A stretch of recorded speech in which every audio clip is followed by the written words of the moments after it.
In this video, we are going to look at three small words that are easily confused in writing. We're looking at two, and two. They sound the same, but they're spelled differently and they're used differently in sentences. So first, let's see what they look like in a sentence.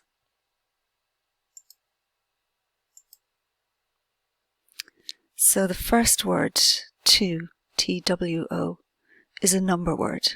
It means the number two. So when we use it when we're talking about having two things.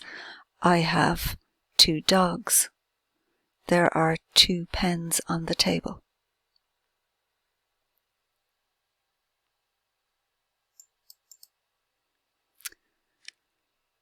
The second word, T-O-O, two, is a word that we use when we are saying that there is something extra going on, that there's going to be more of. Maybe we could use it. It means the same as also, or very, or extremely. So an example is, I'm going to buy a coffee. I think I'll have some cake too. So as well as the coffee, the extra is the cake.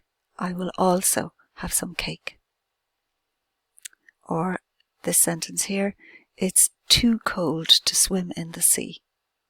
So that's telling me that the sea is very cold, it's extremely cold. So I'm using this form of two.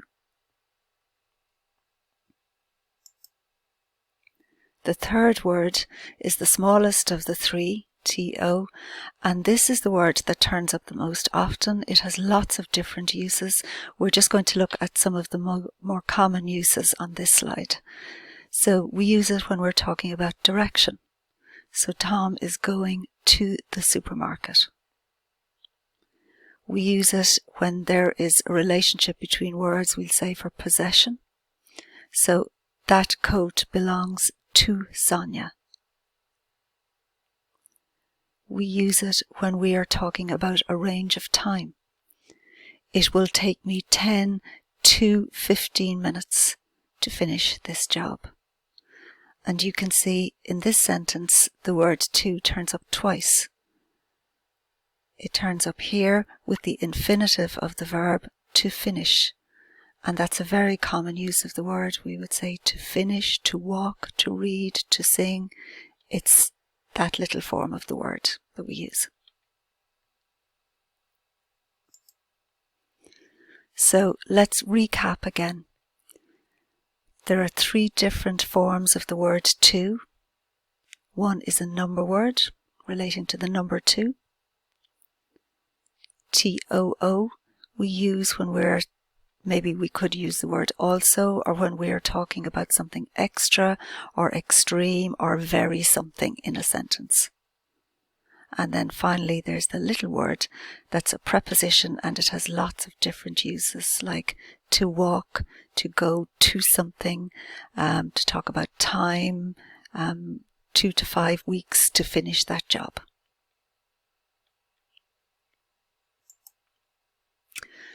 So now we know what it looks like in a sentence. The other problem is, how do you remember this? When you're writing a sentence and you're trying to decide which of these three forms is the correct one, how do you remember? Memory is all about making connections. So what I do is I make little stories for myself about the words. They can be nonsense stories, but they help me to remember which word goes where. So if we look at the first sentence, Chris has 2 older brothers.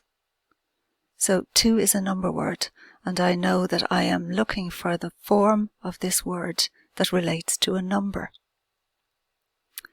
And I remember that this is the word I'm looking for, because in the middle of this word is the letter W. And W is made of 2 V's. And that reminds me that this is the word for two.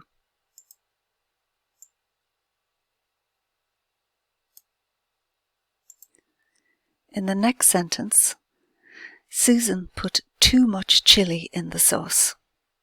So now we are talking about extra, extreme, there is too much going on here.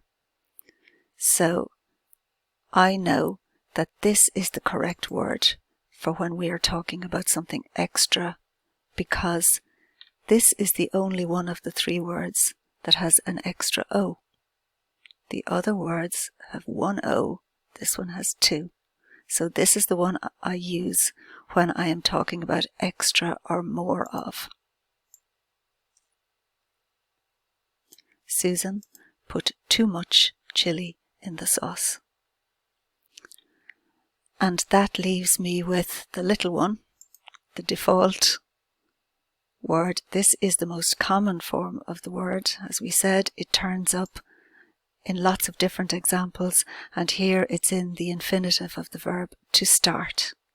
It's time to start cooking the dinner. So if it's not a number word, if we're not talking about too much of something or a situation where there's an extreme, or we could use the word also, then more than likely it's going to be this little word here. It's time to start. These are the stories that I made up to help me to remember. You can make up your own little reminder stories. It doesn't matter what they are, as long as it makes sense to you and it helps you to remember. And after a while, you won't need those stories because you'll have learnt it. But in the beginning, when you're learning something new and you need to make the connection and embed it in your long-term memory, these little stories help us to remember.